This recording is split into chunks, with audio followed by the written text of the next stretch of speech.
Hey, what's going on, everybody? My name is Corey, better known as the C-Man, and I want to welcome you to another edition of the C-Man's Cinema Sit Down. Oh, we got a big movie to talk about. I talked about it fresh out the theater already once. If you want to see my abbreviated, quick thoughts on this one, you can see them right up there. But I wanted to sit down and give this movie the respect and the time it deserves to talk about everything, because there's so much good stuff in here. But before we get to the movie, I want to talk a little bit about fashion. You know me. I'm a big graphic tee guy. I don't have much of a fashion game, but SalvatoreFranco.com has helped me step my game up. And it's been in the jacket department, man. You've seen the zip hoodie, you've seen my track jacket. Now I've got this jean jacket with the faux fur. Great for a chilly day, which it's super chilly on the East Coast today, so I've been nice and warm and looking fly, man. If you are someone looking to step up your game, maybe you are a graphic tee person like myself, and maybe you got a couple extra dollars lying around. You want to taste that high-end fashion of the men world? Then head over to SalvatoreFranco.com. Load up your cart. I mean, they got t-shirts, they got, bracelets, all sorts of accessories. Load it up.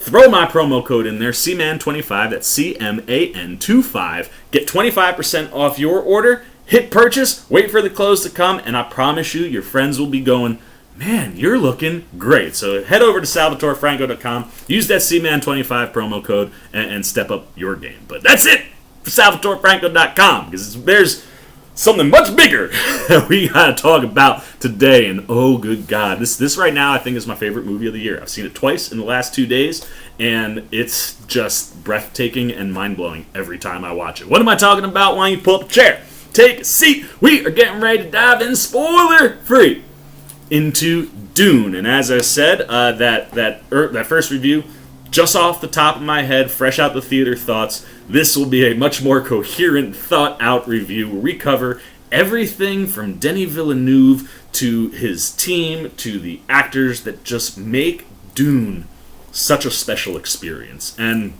the success of this movie really does rest on the shoulders of Denis Villeneuve. And we've seen him building to this for years, man. I mean, you look at Sicario, to Arrival, to Blade Runner 2049, you've seen the evolution, and this is Denis' masterpiece. And it's awesome that that's the case, because this is a piece of material that is very close to this man's heart. I've seen him interviewed several times. Vanity Fair just dropped their dissection of a scene, which is the Gom Jabbar scene that happens early on in the movie. And just listen to him break down the scene or just talk about the movie. You can tell this guy is a diehard fan. I mean, Dune is one of his favorite novels of all time. Frank Herbert, the writer, is one of his favorite writers of all time. And this is like a passion project, the most expensive passion project you've ever seen in your life. But I don't think it could have landed in better hands, because this is maybe the most faithful adaptation of Dune to date. Yes,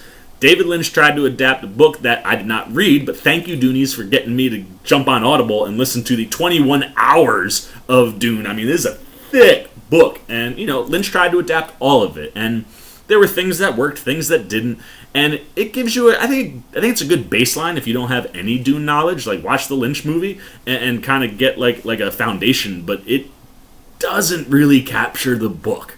And I did not see the television series when that miniseries ran, but I kind of got the same vibe from people there as well.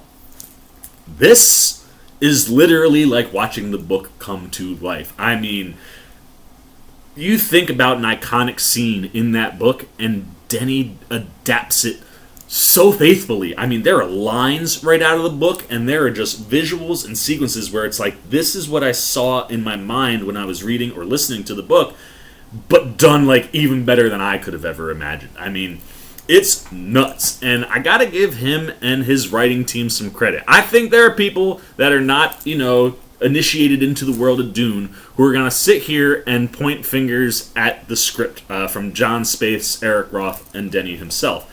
And I understand that, because like I said, this has been claimed to be an unadaptable book. It's so dense. There's so much religious history and political history and just general history that build into the Dune story that, yeah, it's hard to adapt all of that in a coherent way. But I think what Spaeth, Roth, and Villeneuve have done is give you an accessible version where you watch this and you go, wow, man, that was epic, that was amazing, that was a really cool watch, but I don't quite get all of it.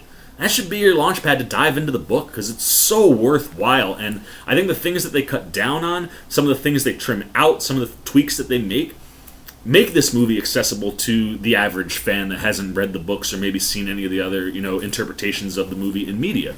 And that's a really difficult thing to do. And yes, it's hard to, separate myself from that, because I do know the book, because I have listened to it on Audible. And I think that it's accessible. I mean, I've gone 2 nights in a row, and I've talked to a bunch of different people, and there are book fans who, like me, are just obsessed, blown away, like, can't get over how perfect this was from Denis. And then non-readers that I've talked to, it's been kind of split. Some of them were like, yo, like, there was cool stuff in there, but I don't know what in the world is going on.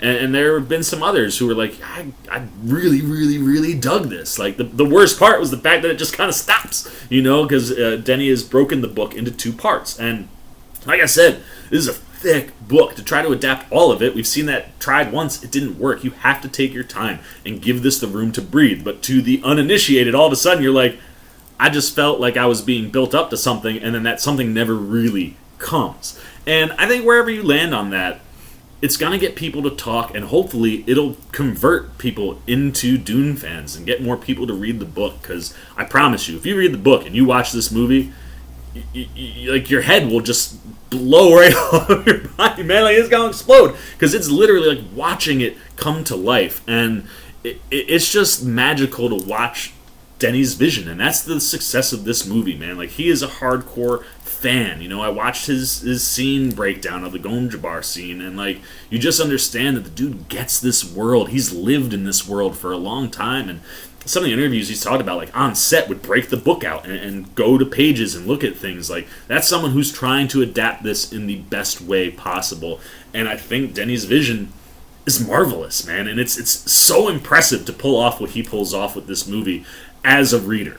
And it starts with the scope. I mean, like I said, Dune is a thick book. It is a big, vast world, and Denis, I think he introduces it to you in a way where it's easy, based on the things that are being said and some of the stuff that's talked about early, to kind of get a feel for what this world is. But then, visually, I mean, he had to create such a unique, distinct world, and it's exactly what he does. And by taking that scope and making it big and massive, I mean, just that shot of the sandworm next to Paul, I've never seen anything like that. And like, that really gives you the scope of all this. And I'm not just talking about how big the desert is, but like, just the world, and everything is shot in a way where you can feel the magnitude of that, and it brings an epic nature to the film. And when you look at what he does in bringing it to life, he has unbelievably unique world development. I mean, it's one of those things where I think if you're a Star Wars fan, you're going to appreciate a bunch of stuff from here. And if you know anything about George Lucas, Dune was a massive inspiration. And watching this movie, you can understand that. I mean, some of the things that Denis does, specifically with like spacecrafts, there's one scene where you see a craft enter a hangar, park, and then drop its like thing so people can come out. I was like, dude, it feels like a Star Wars movie, man. And it should, it should kind of give you a bit of that like Star Wars meets like Lawrence of Arabia type vibes, right?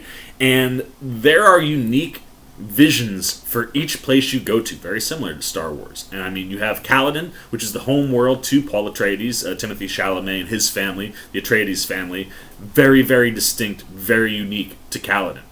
Then you go to Gaiety Prime, which is where the Harkonnens are from. Those are our antagonists. And you go to a place that just feels and looks dark and terrifying and scary. Like, just watching the world that the Harkonnens come from, you go, yeah, I wouldn't mess with these people. You jump over to Seleucia Secundus, which is where the Emperor is from, and where all of the Sardaukar live. His army that of trained soldiers that are supposed to be the best in the world. Like, nobody beats a Sardaukar till you hit Atreides. Spoilers.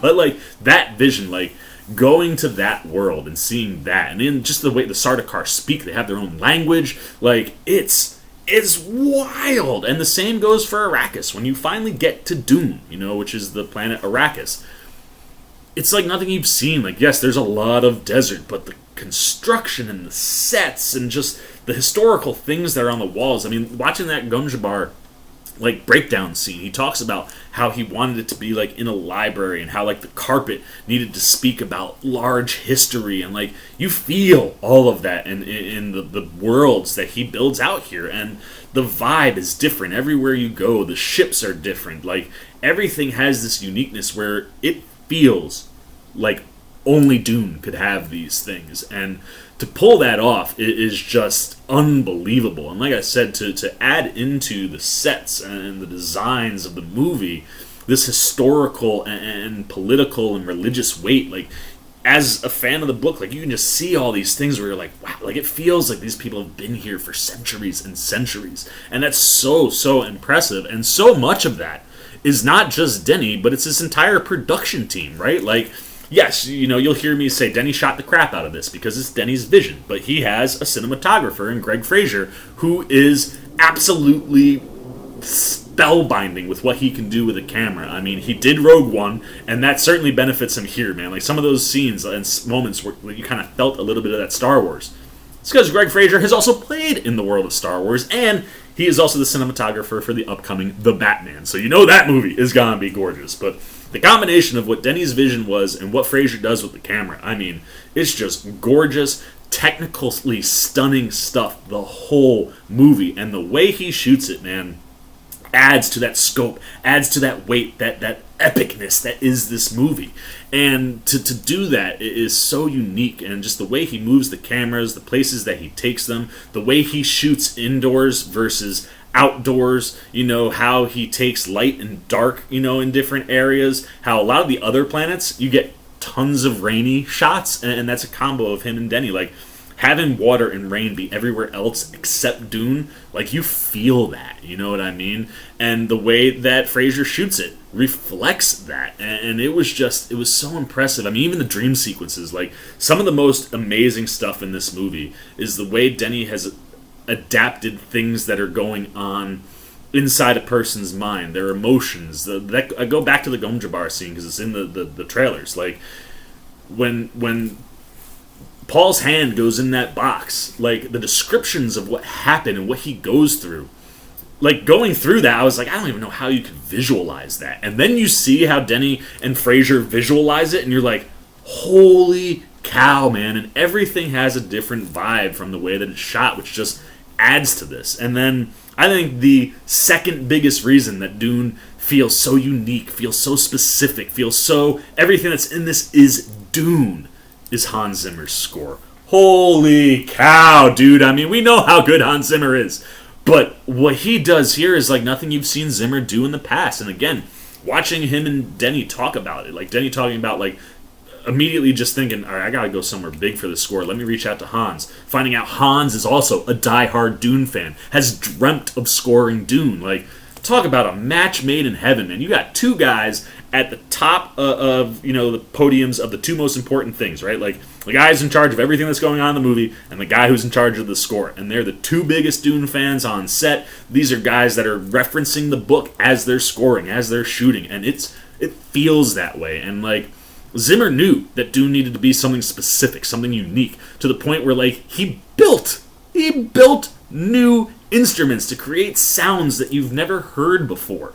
And the mixture of voices, there's lots of voices used in the score. You're gonna hear some people knock the fact that bagpipes are in here, but hey, I thought it freaking worked, man. Like, everything Zimmer does is epic, man. Like, if the scale and the scope of what you're seeing on screen makes the movie feel epic, the Zimmer score elevates that epicness to a place that is worthy of what Dune should be. And I was just so blown away with everything that he did. And also shouts to supervising sound editor Mark Mangini, and as well as sound effects supervisor Gerd Nefzer.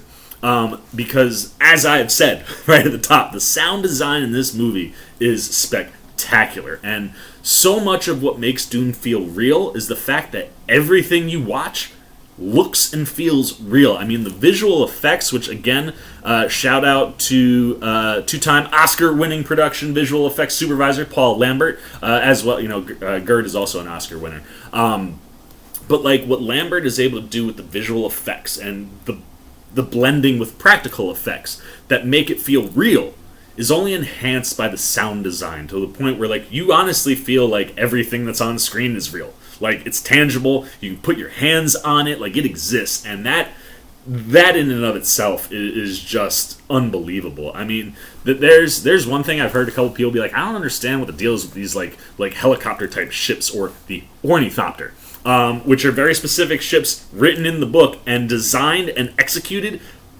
perfectly. And that stuff, that's a lot of VFX in there, and that stuff, like, when it's flying around, you feel like it's real. These sandstorms, like, just everything, man. So much credit goes to the VFX and the sound effects and the sound design guys. Like, what this group did is why the movie feels so real. And the other big shout out that you have to give is Patrice Vermette, who's the overall production design person, and the folks that she worked with, from set decoration with Richard Roberts and Susanna Sipos, and costume design with Bob Morgan and Jacqueline West. Like, those 5 people create a world that looks so unique, that looks so distinct to Dune, and like, from, I mean, like, the wear and the attire that you have on the Atreides, to, the things that Jessica and the many Jesuits wear, to the things the Sardaukar wear. Like, the costume design is just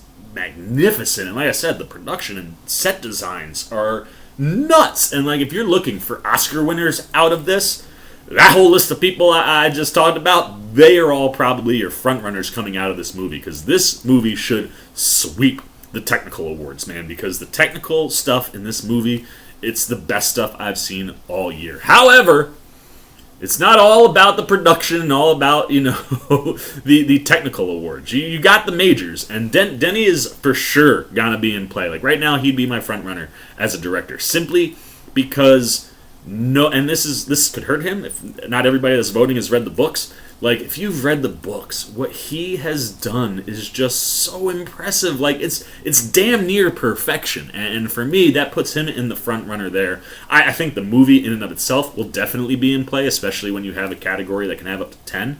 But the acting side, you could go a bunch of different ways. I think there are definitely, like, award-worthy things here, but the production is where I think you're going to see most of the awards get won for Dune. Now, when it comes to the cast, I definitely think there are some players for potential gold later in the year, and obviously Timothée Chalamet as Paul Atreides is one of those people. He is spellbinding, man, and it's one of these things where he sought this role out, he chased this role, and you can feel that there is a deep connection for, Chalamet to Paul Atreides. And I never doubted that he could do Paul Atreides. I mean, he feels regal the minute he walks into a room, man. Like, he feels like he comes from royalty.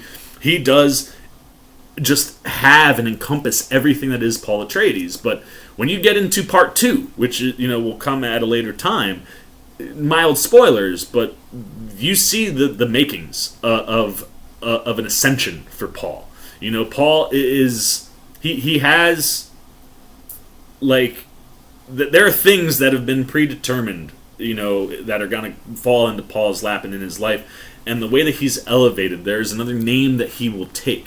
That name, spoilers, close your ears if you don't want to hear it, but Muad'Dib is the name that he takes as he kind of becomes more involved with Dune and desert power, we'll say that.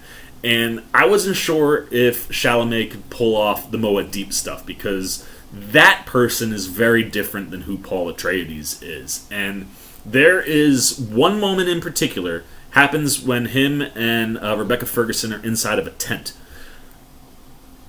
where all of a sudden I was like, yep, there it is, Muad'Dib's right there. I can see him, man. Like, he's right there. And when you get to the end of part 1 and the thing that Paul goes through at the end of part 1, like, again, just the look in his eyes, you were like, that dude is in there. And that's so important, because you can be perfect as Paul Atreides, but if you can't pull off the Muad'Dib stuff when you get there, character's not going to work. And fortunately, Timothée Chalamet has all of that on lock. He absolutely crushes this thing. I mean, you can just tell he is living and breathing Paul Atreides, and that is what you want from that character and that performance. Now, if you were to ask me who my favorite performance of the movie is, that's Rebecca Ferguson, and I think she is the biggest front runner and probably best potential for any of the actors to take gold. I think she's got to be the front runner in the lead, female lead category, because what she does as Lady Jessica is insane. Now, Jessica is the Duke, Paul's father's concubine. They're never married. So there's a lot of things going on, right, with her character. But the things that I needed to see from her, understand that love and that connection that she has to, Duke Leto, who's played by Oscar Isaac. And that is there. You needed that connection to Paul, because the Paul and Jessica connection is even deeper than Jessica and Duke Leto's connection, right? And you feel that, man, and that connection is just there the whole time, and so much of it has to do with Ferguson's performance. And again, she is a character that when you get to the second part of this story, she's going to get to do different things, and she's going to have a different vibe. And again, I needed to see a little bit of all that from her, and to see her internally deal with emotions and things that are going on as this rise of Paul is starting to take place, like based on the things they know as a Bene Gesserit and things that exist in some of their prophecies and stuff of that nature.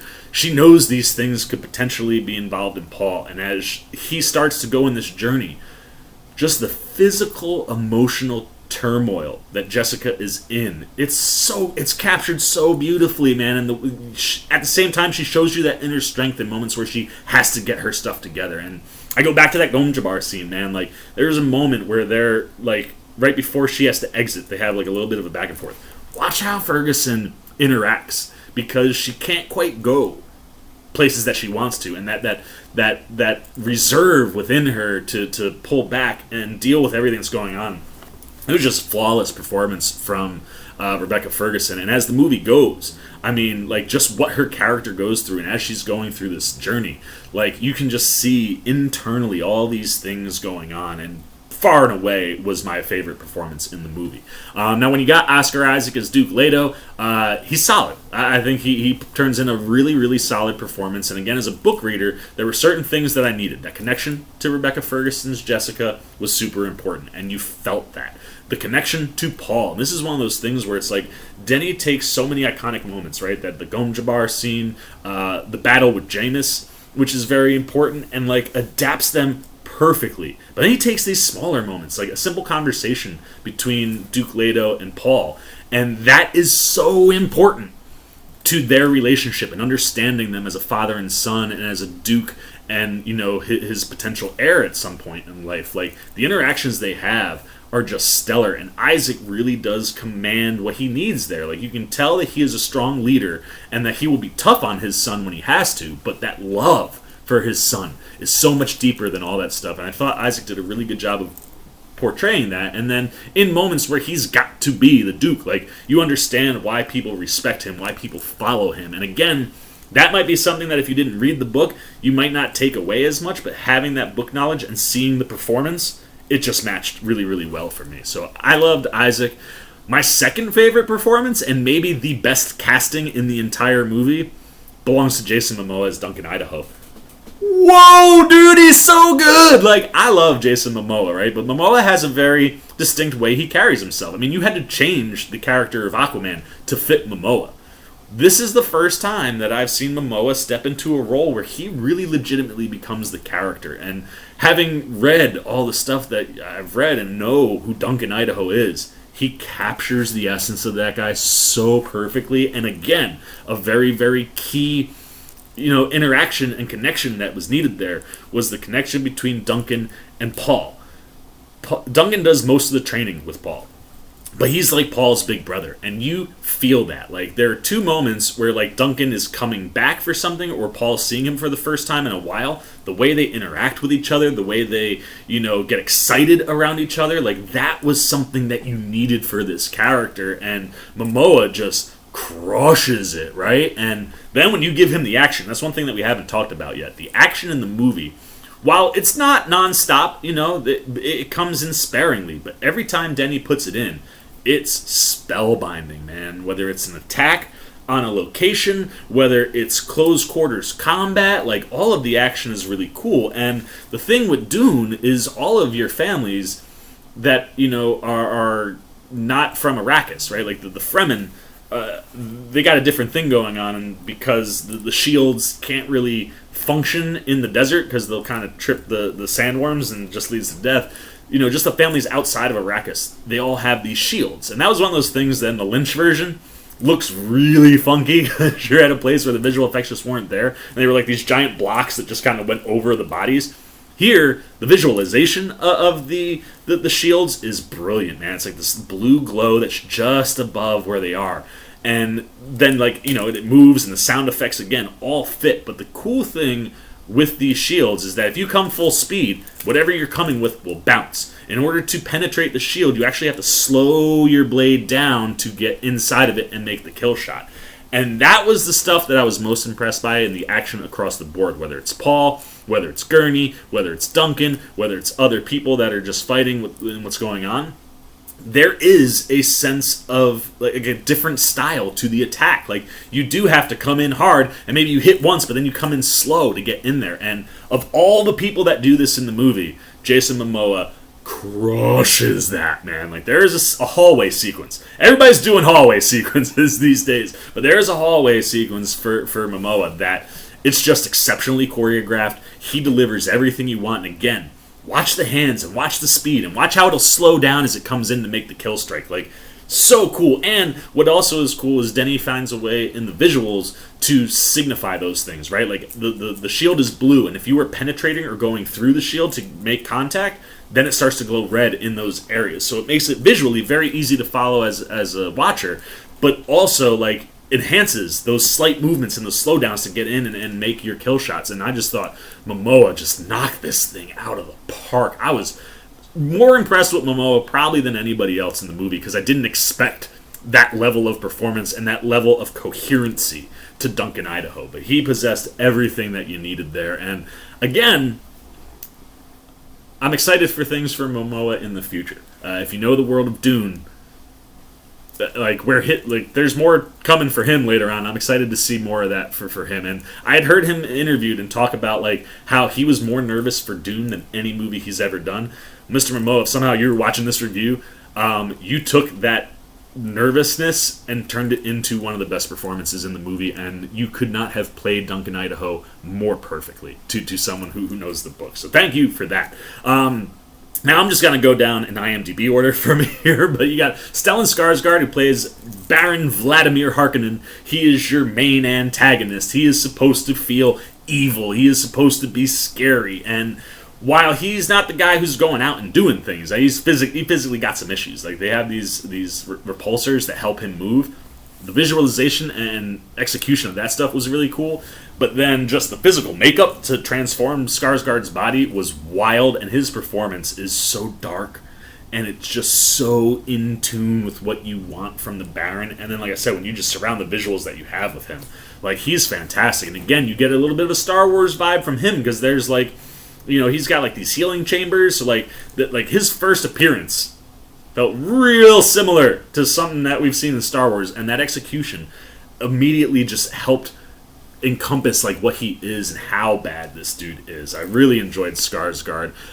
Stephen McKinley Henderson plays Thufir Hawat. There are things in the world of Dune, and this really isn't explained at all in the movie, but they're called mentats. They have kind of a foresight, and they usually are like the number 2 to whoever the Baron or the Duke is. They all have a mentat that kind of helps them with security and different things, and I think Henderson does a nice job, man. It's a very, very small role, but I thought he captured it, well.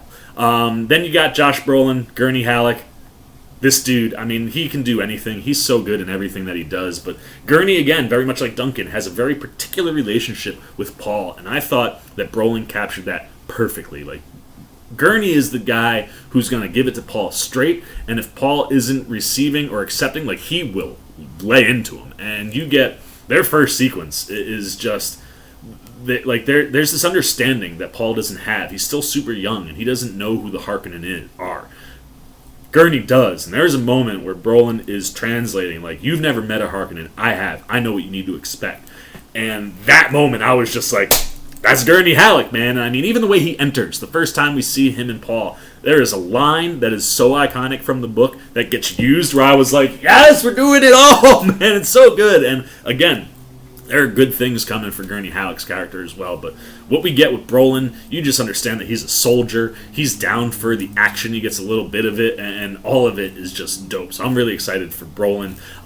Then you've got Javier Bardem, who plays one of the Fremen leaders, Stilgar.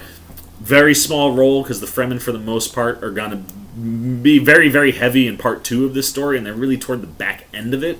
But he gets a scene early on with the Duke, and then he gets stuff at the end. And honestly, you don't even realize that it's Javier Bardem. Like, it's a transformative type performance, and I'm not even sure what it was that they changed on him. But like, he captured something different, and I really loved his performance as Stilgar, and as a character that is going to become very, very important come part 2.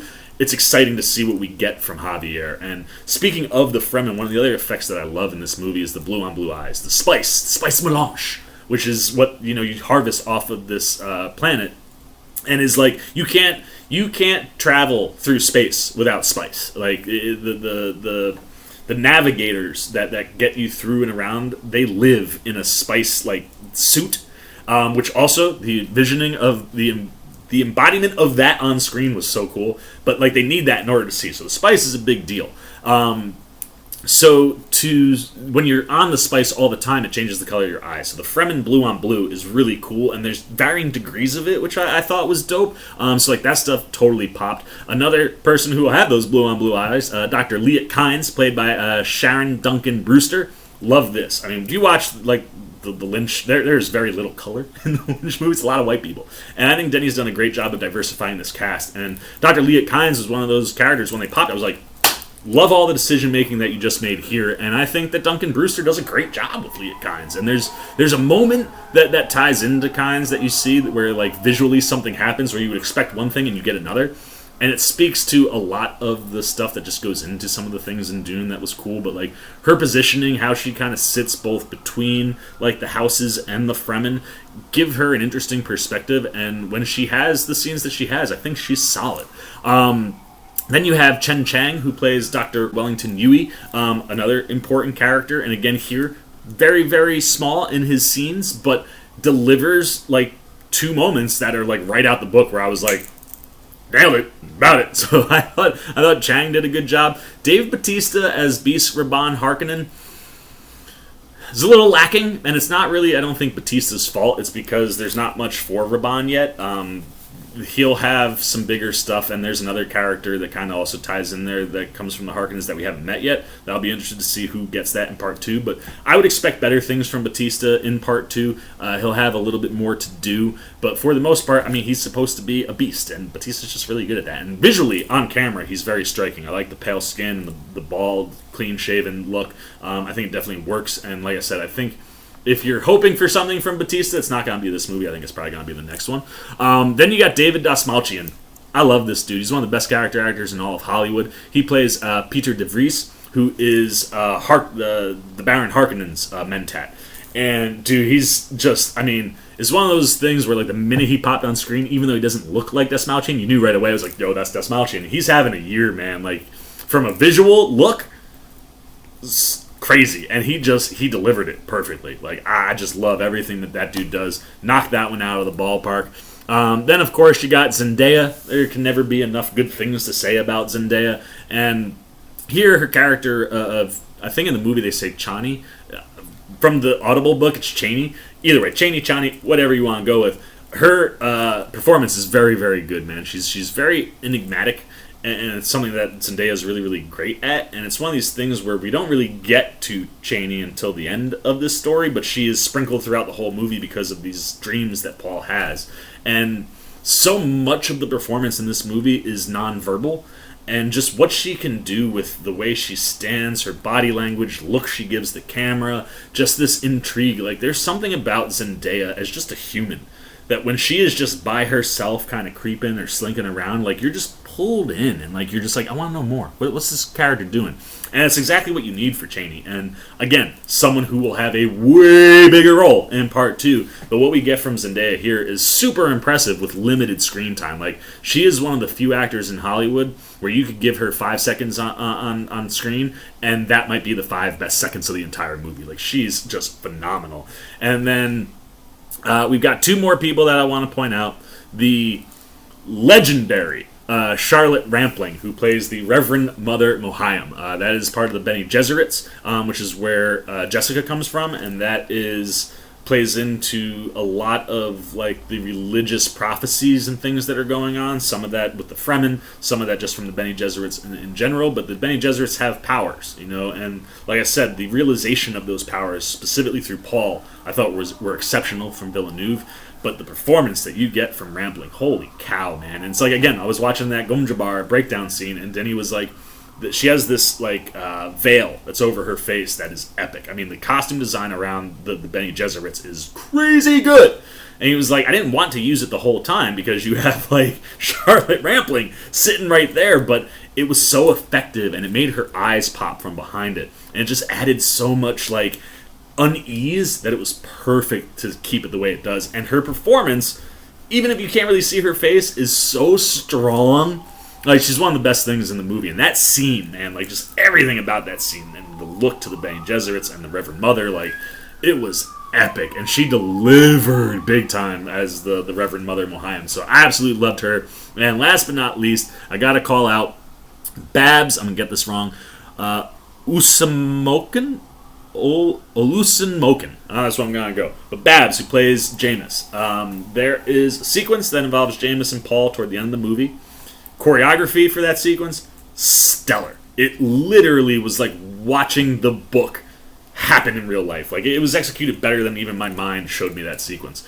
But, again, another one of those small roles, but really impactful. And in that scene in particular, Jameis' story and what he does is so important to the overall story that I thought the performance that followed it was exceptional. And again, very small. But when you have all these little roles surrounded by the big ones, everybody in this movie popped. That I felt like I had to take the time to give everybody the credit that they rightfully deserve, because this cast is stellar. The casting is perfection, man. Like, this is what Dune should be. And I feel like I'm talking like someone who's been a book fan for forever, and that's not true. My first in was Lynch's movie, and then I literally just recently read the book. But I tell you, man, all you Doonies out there, I am so excited for you guys, and I'm so glad that you welcomed me into this, fan culture and this fandom, and got me hyped and got me into reading the book, because now I can sit back with the rest of you and go, holy man, like, Denny did something that I don't think anyone could have ever expected. Like, again, it's one of those, I hope big things. Like, when they gave Denny Dune, I was like, if you're gonna go back to Dune, like, that's the dude to do it. And then after reading the book, even more so, I was like, yeah, that's definitely the guy to do it. But I don't even know if I thought he could capture it so perfectly. But for me, this is one of the best movie adaptations of a book that I've ever seen. It's so faithful, and it really is like watching the book come to life. It's spectacular, man. And probably the biggest mistake in this whole thing is that Part 2 wasn't shooting as soon as Part 1 was done, you know what I mean? But that is now in pre-production, at least listed on IMDb. Part 2 is definitely going to be coming. I think this movie's going to make some dough. And word of mouth will be a big thing. So I hope you enjoyed all the thoughts I had. I hope you jumped around. There are chapter markers in there, so you could hop around a little bit. But I love this. I love this so much. I might go see it 3 or 4 more times.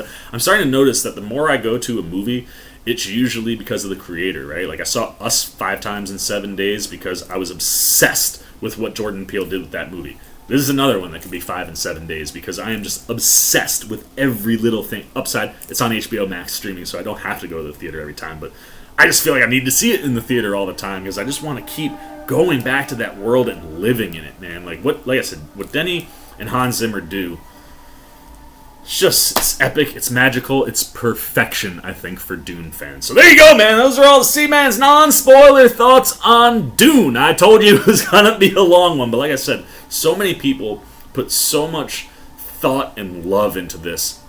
I wanted to recognize everybody, and I think we might talk a little spoiler action, might talk about my favorite scenes from the movie. So if we do that, expect probably another long convo, but for the non-spoiler, that's all I got, man. Hopefully I didn't ruin anything for you. Hopefully I just got you guys excited. But now that I am done talking... also, if you didn't watch the previous review, I guess we should get the Sea Maniacs up. We're going to give it a real score. My fresh out of the theater score was a 5.